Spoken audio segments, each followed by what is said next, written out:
Hoy vamos a hablar de una de las empresas que revolucionó la forma en que viajamos y que al mismo tiempo se ganó enemigos en todo el mundo. Te estoy hablando de Airbnb. En solo una década pasó de 3 colchones inflables en un departamento de San Francisco a operar en más de 100,000 ciudades. Pero ese crecimiento vino con un reto enorme: chocar contra las leyes de cada país y las críticas de las comunidades locales. ¿Cómo se expande una empresa de esta manera sin que la saquen de sus mercados clave? Este es el caso de negocios que vamos a analizar hoy. Airbnb, crecimiento o reputación. Mi gente, este video viene gracias a Materia Consulting. Somos el copiloto que te ayuda a manejar tu negocio sin que se te salga de la carretera. ¿Quieres que tus finanzas, tu estrategia y tu operación dejen de ser un dolor de cabeza? Entra a materia.consulting, llena la sección de contacto y registra tu empresa. Te vamos a contactar para hablar contigo directo, para ver cómo podemos llevar tu negocio al siguiente nivel. Materia Consulting, hacemos que tu empresa crezca.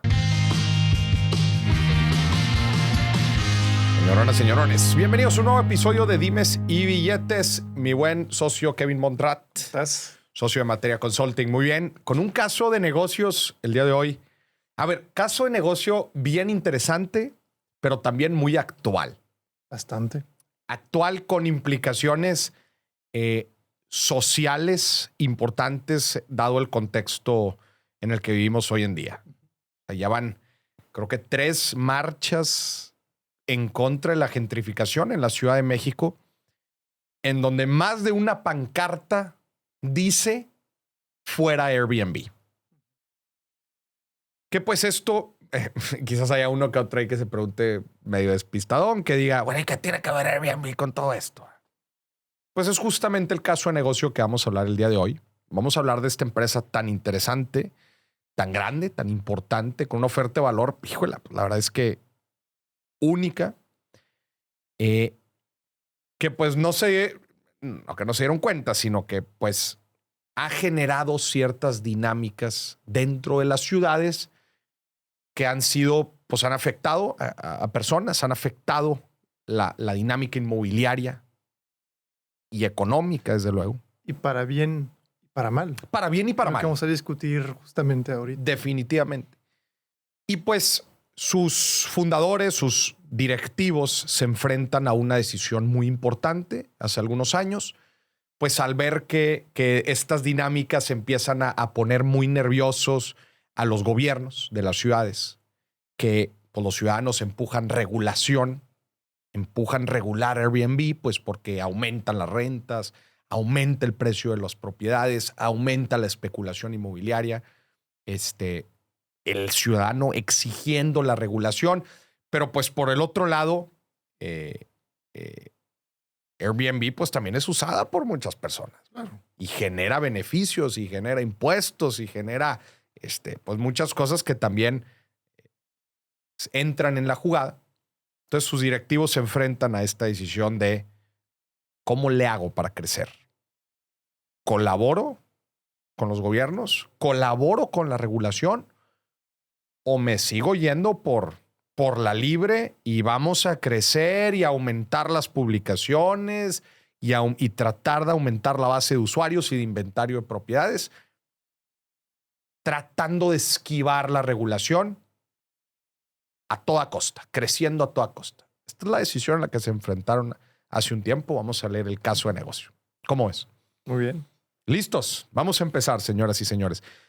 En estos episodios son casos de negocio, pues van a ver que y ahorita les adelanté un poco la encrucijada a la que se enfrentan los directivos, pero vamos a dar mucho contexto para que usted también le pueda sacar la mayor carnita a estos casos de negocio. Vamos a hablar de contexto, de antecedentes de la empresa, antecedentes de la problemática. Vamos a explicar muy bien la situación para que usted, junto con nosotros, decida al final, pues, tomemos una decisión. O sea, si fuéramos estas personas, los directivos de Airbnb, ¿Qué haríamos? ¿qué hubiéramos hecho en ese momento?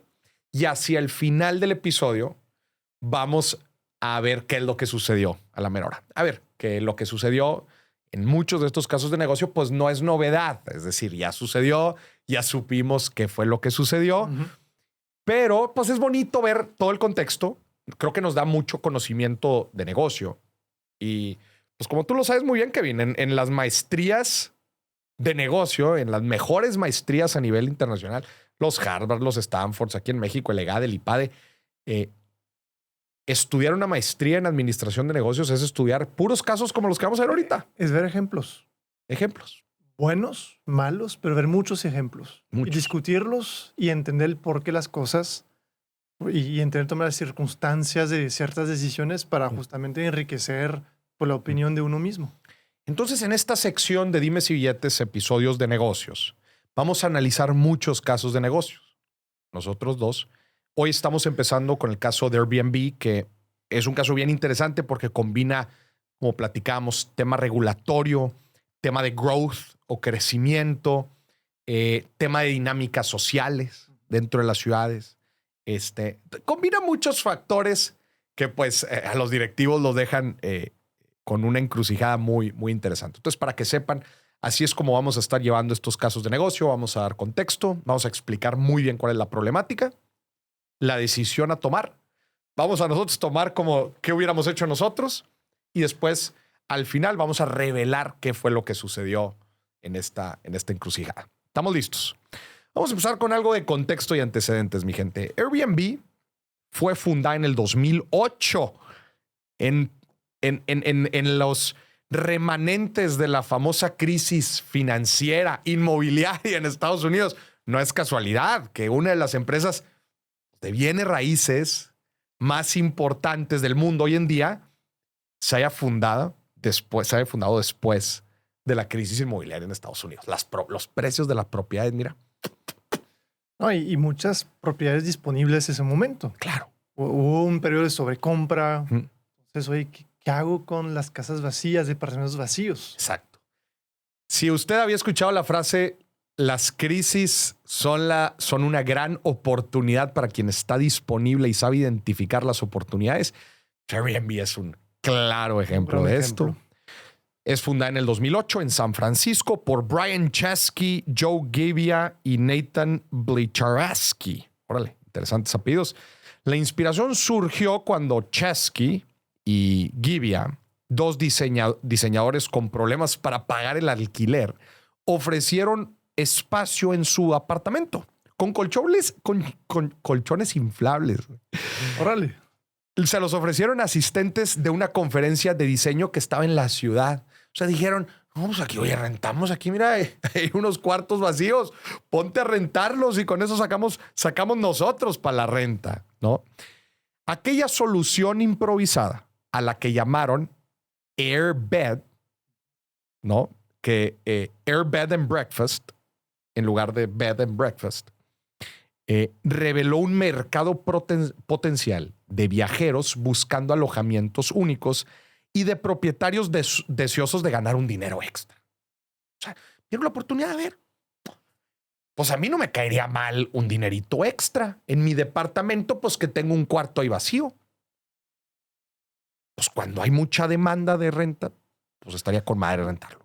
Seguramente más accesible que un hotel para el viajero. Uh-huh. Y hay ciudades, seguramente como el caso de San Francisco, donde oye, hay eventos fuertes y se llena y no hay disponibilidad de hoteles. No. También se topa el mercado de oferta de hoteles. Entonces ahí creo que también vieron esa oportunidad de, oye, para ciertos viajeros, ciertas épocas, les cae muy bien ese cuarto adicional. Y también aquí, obviamente, o sea, la parte del rentero que quiere ganar un dinero extra, pero también viajeros buscando lugares únicos para quedarse. También. Es decir, pues si yo me quedo en un hotel, no es un lugar único.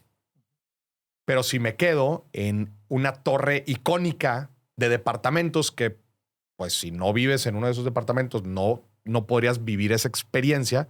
Bueno, pues si alguien pone en Airbnb ese departamento, pues con ganas. Y deja la parte urbana también en zonas rurales. Uh-huh. Como que tienes, por ejemplo, una casa en un campo hermoso, un viñedo.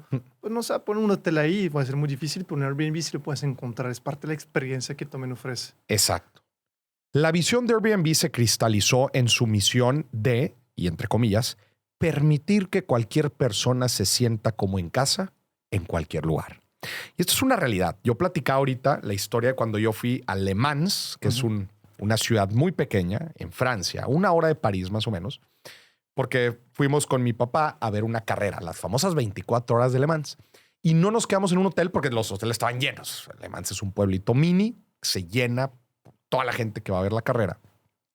Y rentamos una casa en Le Mans. Y concuerdo 100% con esta misión aquí de Airbnb. O sea, yo me sentí en casa en Le Mans. ¿Por qué? Porque me quedé en una casa, literal. Viví como francés por un par de noches, porque la señora que nos recibió, les dejé comida y comida típica francesa. O sea, una experiencia, Kevin, drásticamente diferente a haberte quedado en un hotel. No, y llegas a la casa sencillamente, oye, te puedes poner en el sofá viendo la tele como si fuera tu casa. Como si fuera tu casa. Entonces, por más que pues una casa ajena, sí, pues, los lugares son iguales. Son habitaciones y son hogares de alguien más. Exactamente. Un hotel no se siente como un hogar. Acá sí, son hogares. Y bueno, pues esa es un poco de la misión, ¿no? ¿Y cómo buscaban lograr esta visión? Pues conectando a anfitriones o dueños de casas o departamentos con huéspedes a través de una plataforma en línea, ¿no? A diferencia de las cadenas hoteleras tradicionales, Airbnb pues no posee propiedades. La plataforma como tal no tiene propiedades. Su modelo es el de una plataforma digital de intermediación que cobra comisiones por cada reserva. Y ahí quiero recalcar un punto importante del momento. Hablamos de 2008, que fue la crisis financiera. Obviamente había oportunidades también de ese tipo de negocios. Pero además, era los primeros años donde la gente tenía un smartphone. Sí, entonces ya el acceso al Internet era muy diferente. Antes el acceso al Internet está pues, en tu casa o en la oficina únicamente. Y 2008 fue realmente esa época donde el acceso a Internet en todos lados empezó a aumentar. Claro. Entonces creo que fueron varios puntos que hicieron que Airbnb pues se inició en el momento correcto y en la época correcta también. Sí. Su modelo es el modelo ya ahora muy conocido de plataforma digital de intermediación que cobra comisiones por cada reserva, muy similar a Uber, ¿no? Por ejemplo, que es otro caso en donde pues Uber no tiene autos, no tienen su propiedad de autos, ¿no?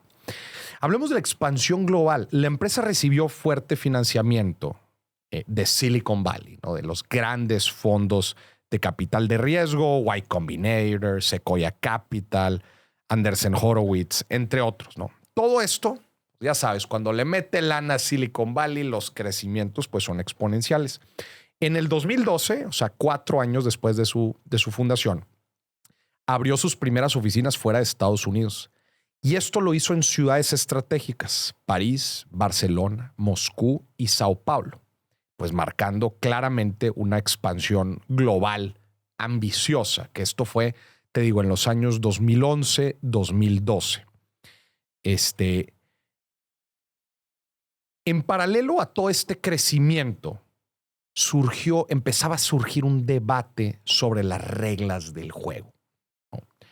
Es decir, hasta ese momento, Airbnb operaba en un vacío legal inicial, ya que la mayoría de las ciudades no tenían regulaciones claras para arrendamientos turísticos de corta duración entre particulares. O sea, Airbnb trajo una dinámica que el libre mercado había permitido, pero que no se habían enfrentado las ciudades antes. Antes, si la gente quería hospedarse en una ciudad, buscaba hoteles y se chingó.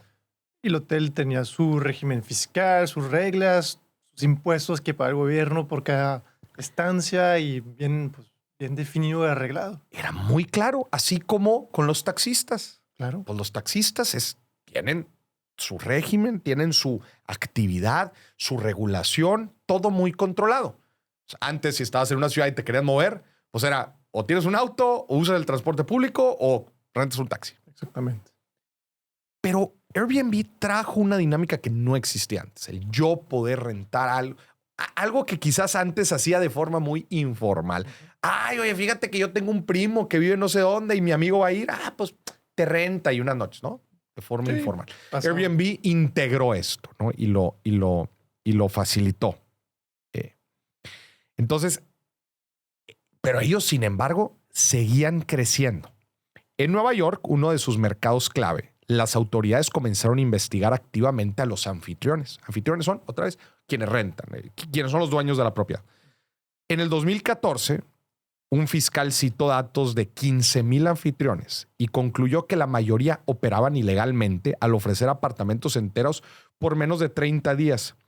Este informe popularizó el término hoteles ilegales para referirse a anfitriones comerciales en Airbnb que administraban múltiples pisos como negocios encubiertos, eludiendo impuestos hoteleros y normativas de zonificación. Desde el punto de vista de la ciudad, cada apartamento convertido en hotel clandestino es una vivienda menos para residentes, exacerbando la crisis de alquiler, o lo que también se le llama la gentrificación. Está ese punto y también es para los hoteles es una competencia directa, quizá a veces injusta, donde dice, oye, el hotel tiene un modelo de negocio que está hecho sobre cierta demanda, cierto flujo de turistas a lo mejor en el año o viajeros. Pues oye, ya empezar a tener esa oferta informal que no puedo medir incluso correctamente. Oye, empezar pues a mover toda la economía a final de cuentas. Y también aquí se empezaron, justo las dinámicas de las ciudades que empezaron a resultar de esta expansión importante. Es justo esto que mencionamos ahorita, que era edificios enteros dedicados a Airbnb. Muy probablemente Brian Chesky, si era Brian, ¿no? Me acuerdo del apellido porque era muy típico. Brian pero fue el primero, sí. Sí, Brian Chesky y sus amigos cuando empezaron a hablar de Airbnb, pues decían, bueno, pues que uno que otro rentan sus habitaciones y la madre, pero no visualizaban que en el futuro, pues no tanto que la gente iba a rentar sus habitaciones vacías, sino que más bien edificios enteros se iban a enfocar a rentas de corta estancia, que era como aquí en Nueva York le llamaban los hoteles clandestinos. No, eso no es Airbnb, gacho. Ese es un hotel que opera con Airbnb, pero es un hotel, güey. Una torre de departamentos un hotel encubierto en una torre de departamentos. Se alejaba de toda la visión el concepto de Airbnb realmente. Fue un casos extremos de uso. Si no existe una regulación y deja muy buen billete la renta de corta estancia, que en realidad la deja, estas dinámicas iban a empezar a suceder. Y mejor billete porque no pagas los impuestos que paga un hotel. Exacto. O sea, aparte te quedas con más dinero, no te retienen el dinero que te deben de retener y obviamente es muy atractivo para un dueño los dueños de estos espacios. Los dueños de estos espacios decían, güey, qué chingón, pues si no estoy varias semanas al año en mi departamento, con madre ganar lana, ¿no? Pues sí.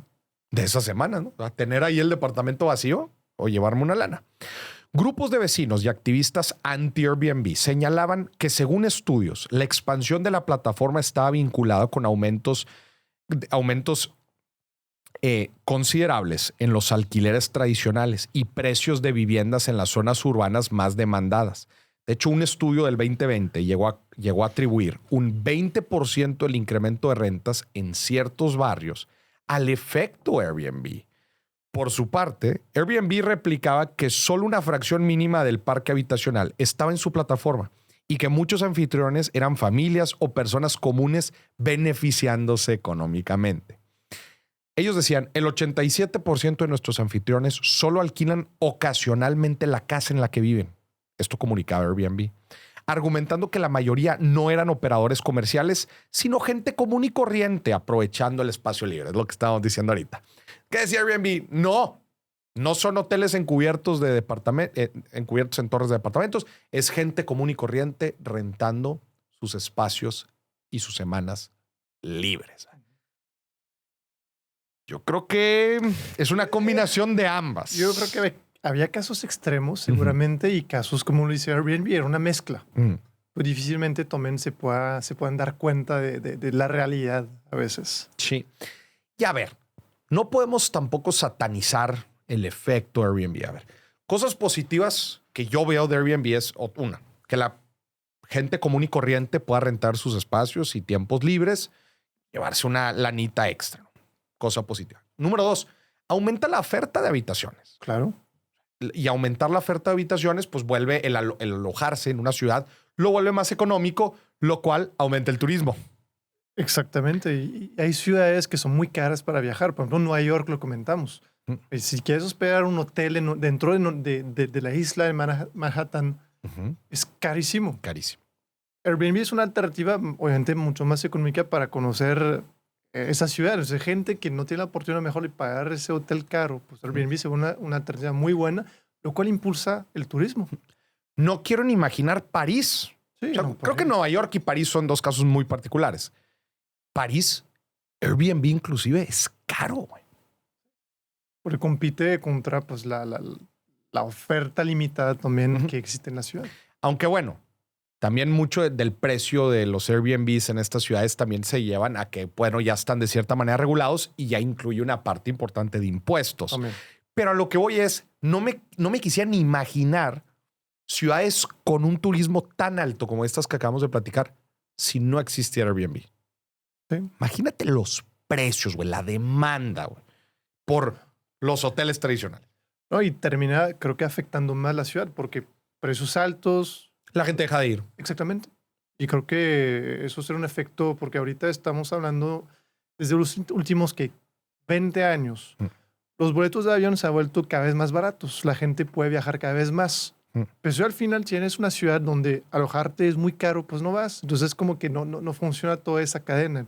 Entonces, eso es esa idea de Airbnb y otras marcas equivalentes hicieron que también pues, pueda justamente aumentar todo ese turismo y hacerlo más accesible. ¿Alguna vez has sentido que las noticias de economía están hechas para que nadie las entienda? No es casualidad, los economistas y los medios te llenan de tecnicismos, como si quisieran que pienses que esto no es para ti. Y claro, si no lo entiendes, ¿por qué debería importarte? Pero la verdad es que sí te afecta. Lo que pasa en Wall Street, en China, en Rusia o en Palacio Nacional termina impactándote directo en tu cartera. Por eso creamos el Billetazo News, un newsletter diario donde agarramos esas noticias complicadas y te las explicamos con peras y manzanas. Claro, directo y hasta con humor, para que entiendas qué está pasando y tomes mejores decisiones con tu dinero. Y todo esto sin usar palabras como anatocismo o fungibilidad, porque neta, ¿quién chingados habla así? Lo mejor de todo es completamente gratis. Solo tienes que escanear el código QR que ves en pantalla o ir a elbilletazo.com. Te dejo la liga en la descripción. Por fin, las finanzas dejaron de ser un secreto de unos pocos y ahora son chisme para nosotros los otros. Y otro punto también importante, hablamos de ciudades grandes, ciudades chiquitas, tú dices Le Mans. Oye, pues no hay hoteles, ¿cómo voy? Claro. Otros lugares, yo me acuerdo cuando me casé en Francia y por mis papás, pueblo chiquito también, y unos amigos de otras partes, no hay hotel. Oye, ¿dónde se ponen? Pues sí, había vecinos que tenían cuartos de Airbnb. Cuartos de Airbnb. Qué padre, como que ahí abre mucho el panorama.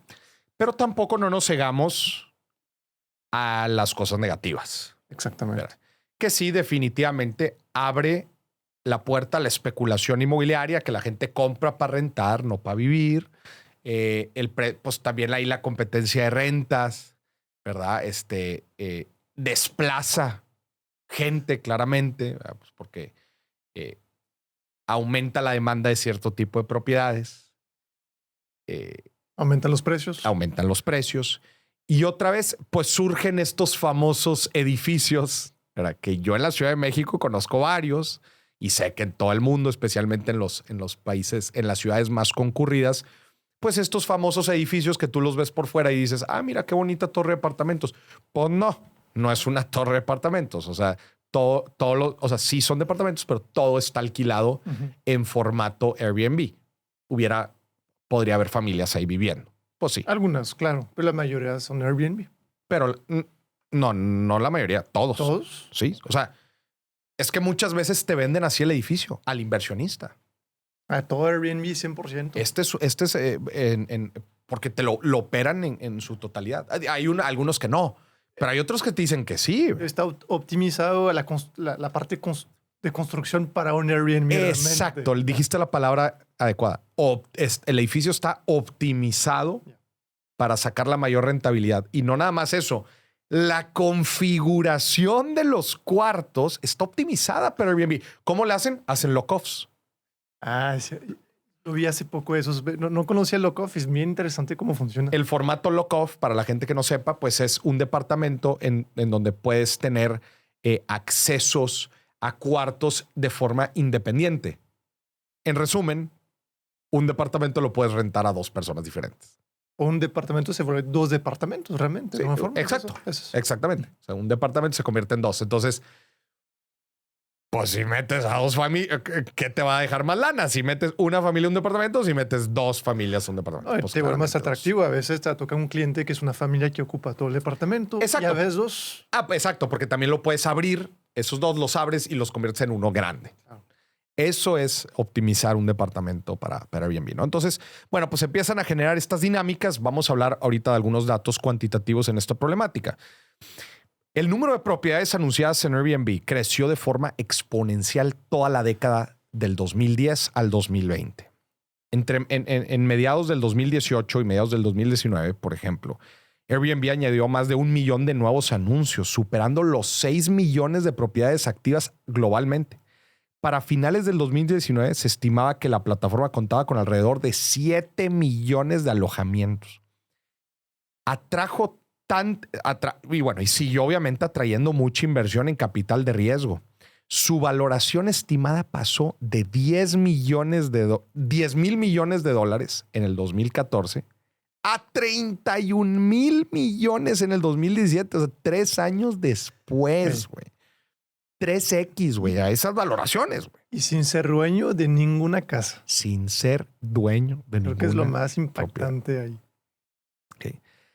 Después de rondas de financiamiento exitosas, se convirtió rápidamente en una de las startups pues, de mayor valuación del mundo en ese momento. Ahora, antes de la pandemia, Airbnb llegó a concentrar aproximadamente un 20% del mercado global de alquileres vacacionales en línea. Manejaban un volumen bruto de reservas cercano a 38 mil millones de dólares en el 2019, güey. O sea, para antes de la pandemia eran chonchos. Yo creo que, no tenemos el dato, pero fácilmente superaban cualquier cadena grande de hotel. ¿Cuál cadena representaba más del 20%? Imposible, güey. Imposible. Y con los mercados, con todos los mercados que acabamos de platicar, o sea, en las diferentes ciudades, o sea, sí, no. La verdad es que sí los diferenció mucho. La marca Airbnb se volvió globalmente reconocible con su logotipo, su típico logotipo. Durante la década de expansión, la empresa construyó una imagen aspiracional. Viajar con Airbnb implicaba vivir como un local, descubrir lugares auténticos y tener experiencias únicas. Millones de viajeros abrazaron este concepto, lo que generó un importante boca a boca positivo. Sin embargo, paralelamente empezaron a surgir problemas reputacionales. Se reportaron casos de discriminación por parte de anfitriones, tipo rechazos de huéspedes por perfil racial o orientación sexual, lo que llevó a Airbnb a implementar políticas antidiscriminatorias más estrictas y verificar las identidades. También hubo incidentes de seguridad, desde fiestas descontroladas en daños a propiedades que obligaron que la empresa tenía que reforzar sus mecanismos de control, prohibiendo fiestas, habilitando una ayuda en línea 24/7 para vecinos, etc. O sea, en general empezaron a surgir problemáticas relacionadas al operar un hotel gigante. No, sí, es que eso lo da el volumen. Obviamente en un volumen tan alto, pues pasa todos esos casos. Sí. A finales del 2019, Airbnb se encontró en una encrucijada estratégica.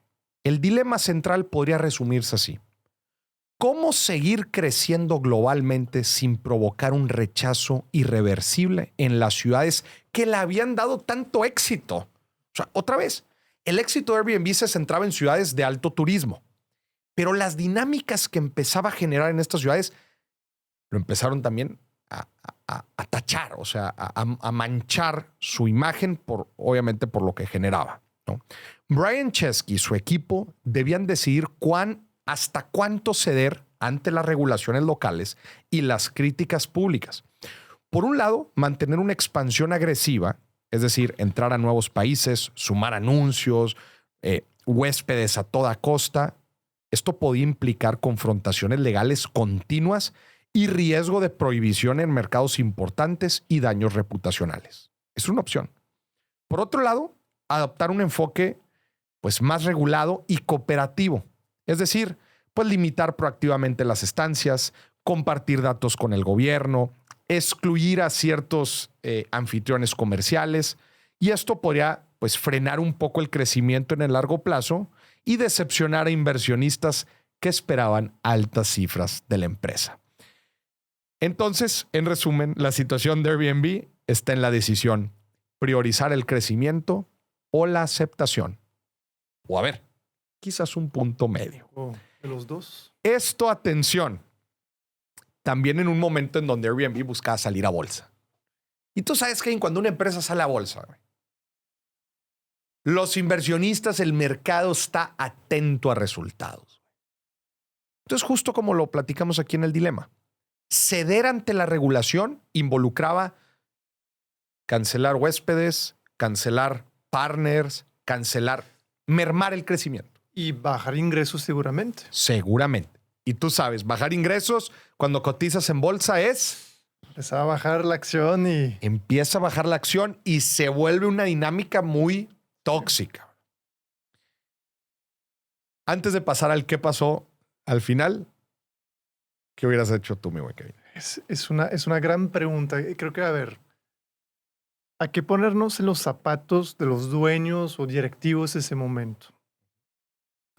Y creo que hay muchos temas que se relacionan con negocios, a fin de cuentas, son una empresa pública. Cualquier momento que haya una ciudad, la otra ciudad se va a enterar. Es un tema de, oye, es como si tuvieras un cliente, le das un cierto precio y sabes que el otro cliente se va a enterar de ese precio. Entonces, creo que la situación complicada ahí es que puedo ser una ciudad, pero si empezó a ser en esa ciudad, la otra ciudad me decía, oye, pues ya se ha ido ahí. Claro. Entonces empezó a ser una dinámica donde no puedes parar, ya sabes que ya te vieron de alguna forma débil. Pero por otro lado, si no cedes, no puedes ser más fuerte que el gobierno. Hay muchos juicios antitrust de empresas grandes, Microsoft, donde tuvieron que ceder operaciones porque son demasiado grandes y poderosos. Y el Estado, el gobierno, es el último, él no lo vas a ganar nunca. Entonces, creo que es un punto medio interesante donde no puedes ceder, pero tampoco puedes dejar pues, aplicar todo lo que quiere el gobierno. Entonces, ahí creo que es... A ver, ¿qué opinas tú ahí? A ver, con esto que estabas diciendo se me vino también algo a la mente. Y quiero decir que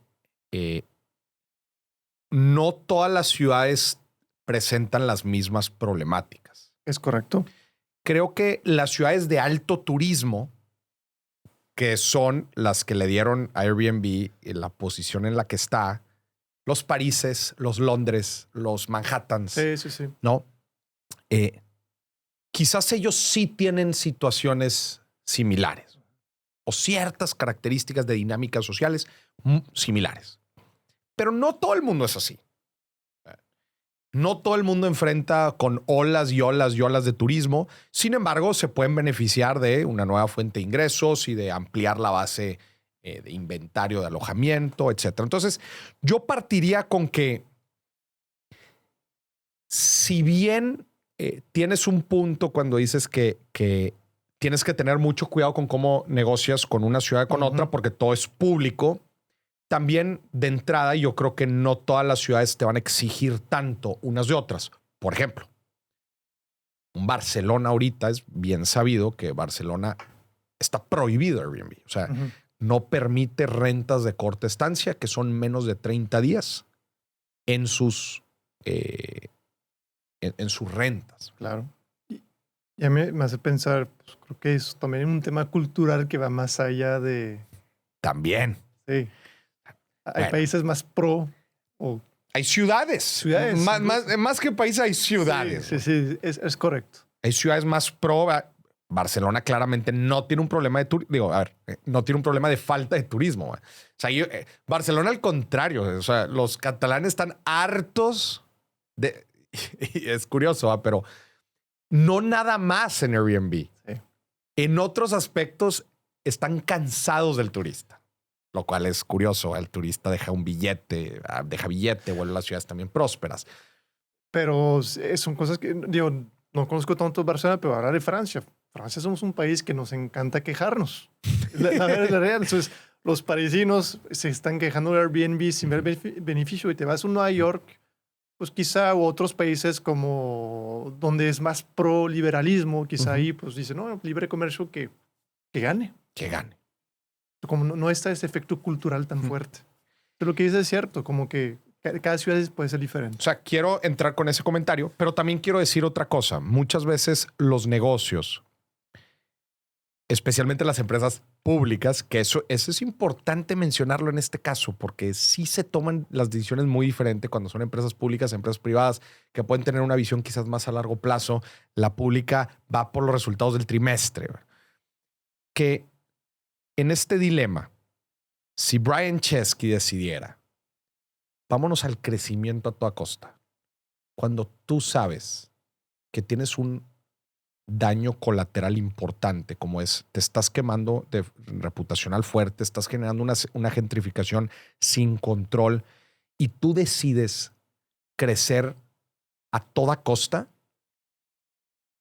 en mi opinión, quizás te dé los resultados que quieres en el corto plazo, pero no va a ser sostenible en el tiempo, güey.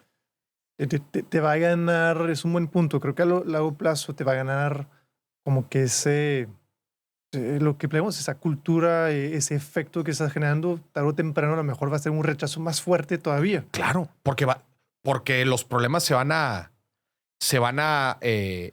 agravar. Sí, y ahí a lo mejor el gobierno, como lo hizo en Barcelona, tiene que llevar una medida y dice, oye, prohibido. Prohibido. Y entonces ya perdiste todo tu mercado. Literal. En vez de decir, oye, pues, sabes que a lo mejor cedo sobre ciertas cosas y otras no. Y encontré un punto medio donde, oye, puedo seguir con mi crecimiento y entendiendo la particularidad de también cada ciudad o cada país, en tu caso. Y también o sea, eso fue un extremo, ¿no? Sí, sí, sí. Entonces, mi opinión es, aún y siendo una empresa pública, no se debería de perder como esa visión de que la empresa tenga un crecimiento sostenido. Son dos palabras, crecimiento, pero sostenido en el tiempo. Lo cual, si tú buscas un crecimiento sostenido, puede ser que sacrifiques intensidad de crecimiento en el corto plazo. ¿Estás de acuerdo? Sí, sí, sí. Pero vámonos por el otro extremo, güey, que está bien. Vamos a cooperar 100% con los gobiernos. Con los gobiernos. Te vas a meter en un problema gigante por lo que acabamos de decir de las diferentes necesidades. O sea, operacionalmente va a ser imposible, güey. Eso, y puedes perder tu atractividad. Claro. Porque, oye, vamos a meter impuestos, vamos a meter otras cosas. Pues ya mi negocio no da. No porque no da el negocio en sí, es que ya la gente no me lo compra. Hay tantos impuestos que ya, ¿para qué? Y ojo, no estamos diciendo que no pague impuestos, pero sí tienes que jugar con que es una oferta diferente a un hotel. Claro. Y quizás no tiene que jugar con exactamente las mismas reglas, quizás no. Exactamente. Entonces yo creo que, bueno, pues como muchos de estos casos, pues es un punto medio, ¿verdad? O sea, no puedes ni olvidar a la autoridad, ni olvidar a la regulación, pero no te puedes ir como el borras por la libre, tratando de crecer sin control. Sí, y creo que una frase que me está razonando es, pues, un gran poder, como lo tiene Airbnb, te lleva a tener muchas responsabilidades. Sí. De hecho, salió una película. Spider-Man. Exactamente. Y es eso, yo creo que tomar Airbnb como empresa pública, transnacional, hasta ese punto tiene una responsabilidad. Sabe que, oye, sus acciones están moviendo cada mercado de una forma distinta. Correcto. Entonces no puede desentenderse de, oye, pues no me importa lo que pasa en la ciudad. Que también tiene un rol que es activo, igual que el gobierno, entonces te puede tomar ciertas decisiones también que pues no afecte el mercado. Me gusta eso. Una responsabilidad. O sea, hay ciudades con poca oferta de vivienda que un Airbnb les está dando en la madre, güey. Sí. Como son algunas ciudades aquí en México. Hay otras ciudades que no tienen tanto ese problema. Hay ciudades que tienen un problema de sobreturismo. Problemas que les haría falta más turismo, etcétera, etcétera. O sea, sí estoy de acuerdo en que también tiene que ser algo poco tailor-made. O sea, sí tienes que trabajar de cierta manera con la autoridad para ver cómo impulsan y cómo llegan a un punto medio ambos. El gobierno se beneficia por los impuestos, por el turismo que llega, por la inversión que llega, etcétera. Pero pues también las desventajas que platicamos. Sí, ¿no? Y se me hace pensar un ejemplo muy sencillo. que lo he visto en México. Te vas en los pueblos mágicos, Ujú.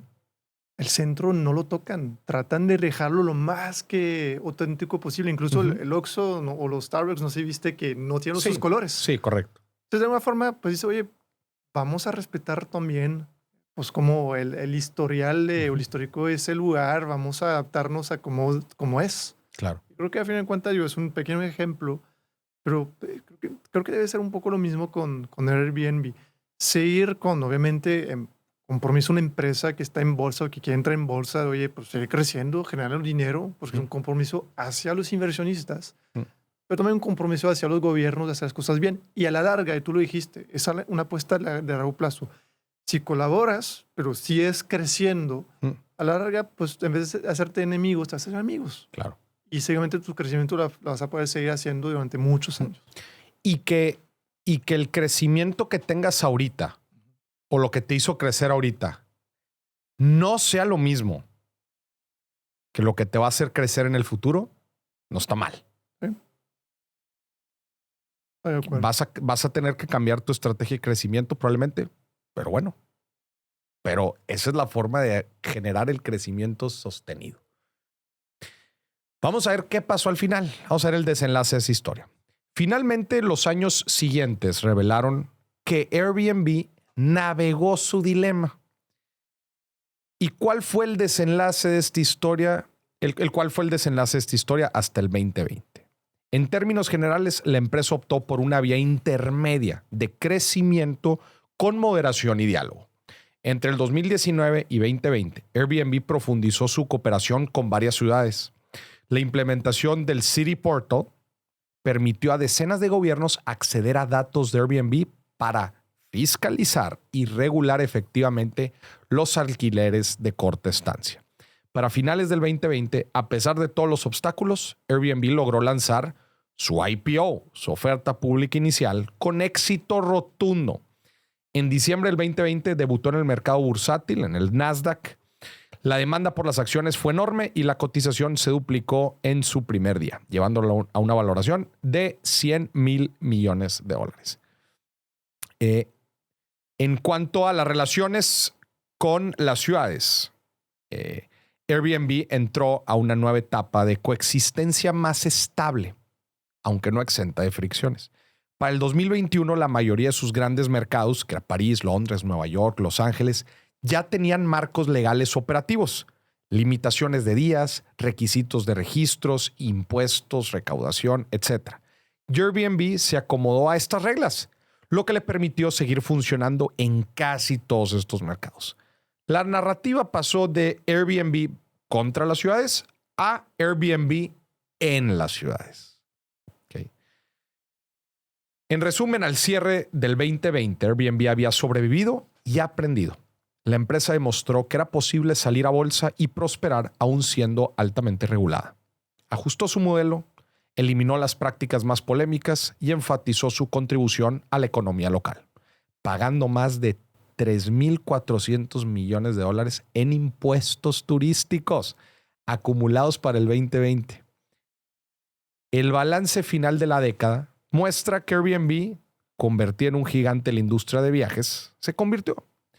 Con presencia en más de 220 países y 100,000 ciudades, logró canalizar la mayor parte de los conflictos hacia soluciones negociadas. Órale, güey. Muy interesante. Y creo que si ves hoy Airbnb, además, obviamente, de todo el tema de los alojamientos, ahorita te ofrece experiencias de viajes, actividades, y realmente se volvió un integrador de experiencias de viajes, desde pues, el alojamiento hasta todas las actividades. Creo que es un catalizador muy importante del turismo, a fin de cuentas. Y entonces, los gobiernos no pueden no trabajar con ellos también. Tienen que trabajar con ellos. Y además, ya tienen datos que les ayudan a la ciudad a lo mejor una mejor planificación, una mejor atracción de turistas. Entonces, yo creo que la estrategia que usó Airbnb los gobiernos fue la ideal, un tema de win-win. Los gobiernos sabiendo que no pueden no trabajar con ellos y Airbnb sabiendo que no pueden no trabajar con gobiernos y que los dos se necesitan mutuamente. Y creo que eso es como una conclusión de lo que pasó y lo que sigue pasando. Y quiero dar una actualización de lo que estamos platicando a lo más reciente. ¿qué ha pasado con la acción de Airbnb? Si bien en un inicio le fue bastante bien en su IPO, la realidad es que hasta esta fecha, que es agosto 2025, la acción ha perdido el 45% de su valor. O sea, Airbnb va 45% abajo. Digo, seguramente efectos especulativos también dentro de la subida inicial y después la bajada. Definitivo. Debe haber. Definitivo, porque la realidad es que el precio se ha estabilizado desde mediados del 2022. Su precio se estabilizó a mediados del 2022 y prácticamente ha estado, si la analizamos en los últimos 5 años, digo, bueno, quitando a partir del verano del 2022, la realidad es que su acción ha estado tablas. No se ha movido. Órale, yo he pensado que estaría creciendo por el crecimiento que tienen, pero muy estable. Muy estable a partir del 2022, sí. Sí, quizá puede ser una acción incluso subvaluada, quizá. Yo creo que quizás se debe a a ver, gente, todo lo que acabamos de platicar, especialmente el tema regulatorio, genera una incertidumbre gigante para el inversionista. Sí. O sea, el inversionista se está preguntando, a ver, bro, ¿vas a seguir creciendo o no? Y la verdad es que la respuesta no está tan sencilla, güey. Depende de demasiados países, ciudades diferentes, cosas diferentes que si Mada pierdes, es como una carta de clientes. Oye, Mada pierdes un París. Sí, te va a pegar muy fuerte. No es igual de perder un... ¿Cuántos mercados tendrías que crear para sustituir un París? Exactamente. Quizás sí, no que no sea un negocio rentable con potencial, pero asusta. Al inversionista. Claro. Entonces dice, oye, todos estos temas son tan recientes que, seamos sinceros, lo platicamos al inicio de este episodio, no ha quedado bien claro. Sí. No ha quedado bien claro. Dicen, bueno, pues como las expectativas de crecimiento no aumentan, el precio de la acción se mantiene estable. Es un punto. ¿No? Entonces, bueno, pues esta es la historia de Airbnb. Gente, si quieren que analicemos algún otro caso de empresa, bueno, lo seguiremos haciendo en siguientes episodios. Escríbanlo aquí abajo en los comentarios de este episodio los casos que les gustaría que estuviéramos analizando de la misma manera que hicimos aquí en Airbnb. Se nos hizo bien interesante porque pues, es un tema muy local, muy actual. Y bueno, muy local claramente en México. Entonces, bueno, pues escriban aquí abajo. Kevin, muchas gracias. ¿Te gustó este? Encantado, está bien padre. Estuvo bueno, ¿no? Sí, muy la actualidad y muy debatible. Muy debatible, y me gusta también porque tiene diferentes variables que entran en la decisión. Y no hay una respuesta correcta. Realmente no la hay. Yo creo que lo dijimos, cada ciudad, cada país es diferente. Entonces hay que verlo en su particularidad, realmente. Y aquí está súper interesante porque le metes al dilema, le metes la decisión regulatoria, la decisión social, la dimensión de salir a bolsa y de tratar de cumplir con las expectativas de los inversionistas. O sea, es una decisión compleja. ¿Sí? Con muchos negocios se enfrentan. Si lo pasas a nivel negocio, pues pasa muchas veces ese tipo de decisiones. Gente, pues bueno, acuérdense que este episodio fue patrocinado por Materia Consulting. Es firma de consultoría para ayudarle a usted a hacer crecer su negocio y apoyarlo en en su proceso de crecimiento. Si quieren más información y si quieren ayuda para poner en orden sus finanzas, su planeación estratégica, su operación, entren a materia.consulting. Entren a la página, dé clic en contacto, regístrese su empresa. Kevin y yo lo vamos a contactar para tener una plática y ver cómo los podemos apoyar. Así que ya saben, aquí andamos. Kevin, gracias. Nos vemos en el próximo episodio. Gente, bye bye.